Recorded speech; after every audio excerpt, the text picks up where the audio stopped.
Hello everybody, and welcome back to part 2 of our communication lesson.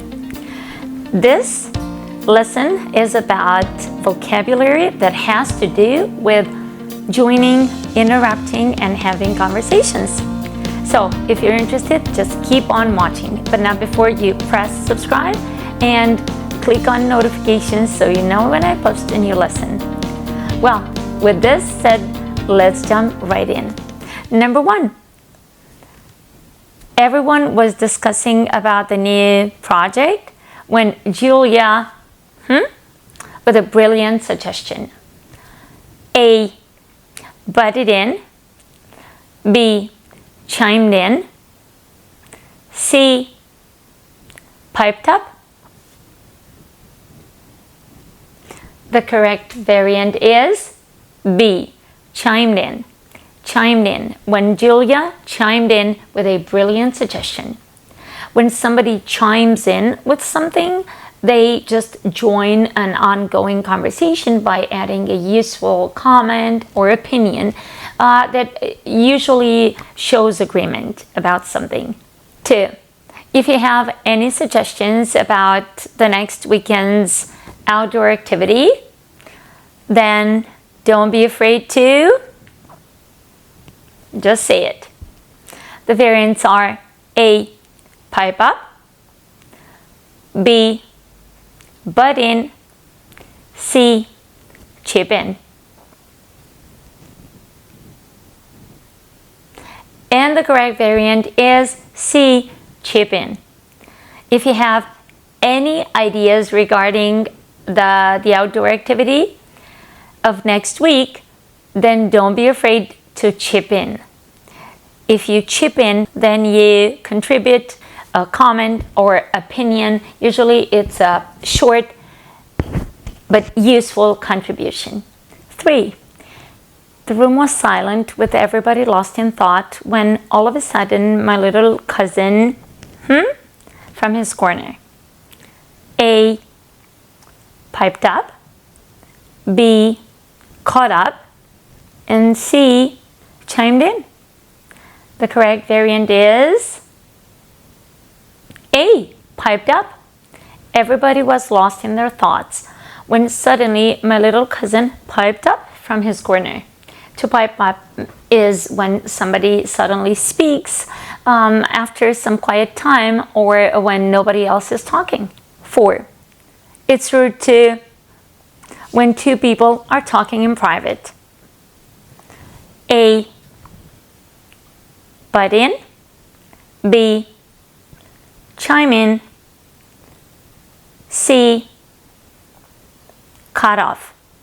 The correct variant is it's rude to butt in. It's rude to butt in when people are having a private conversation. To butt in means to just invade a conversation when you're not invited. Yeah? 5, I was trying to explain my idea, but Dad kept A, butting in. B, catching up. C, cutting off. The correct variant is Dad kept cutting me off. When you cut somebody off, you often interrupt them speaking, preventing them from finishing what they have to say. 6, while waiting for the train, she started to with the stranger sitting next to her. The variants are A, strike up a conversation. B, shoot the breeze. C, chime in. The correct variant is she started to strike up a conversation. If you strike up a conversation with somebody, you often start speaking with them, especially if you don't know them. 7, we hadn't seen each other in a long time, so we met for coffee to A, shoot the breeze. B, catch up. C, strike up. The correct variant is catch up. We met for coffee too. Catch up. Catching up means you haven't seen somebody in a long time, and so you meet up in order to find out things about one another, so news, and talk together. 8. After school, we usually sit outside and for half an hour before going home. A. Shut the breeze. B. Struck up. C. Rambled on. The correct variant is we usually shut the breeze for half an hour before going home. To shut the breeze means to have a relaxed, casual conversation about unimportant things. 9. Before making a decision, let's just with the rest of the team. A. Talk it over. B. Ramble on. C. Strike up. And the correct variant is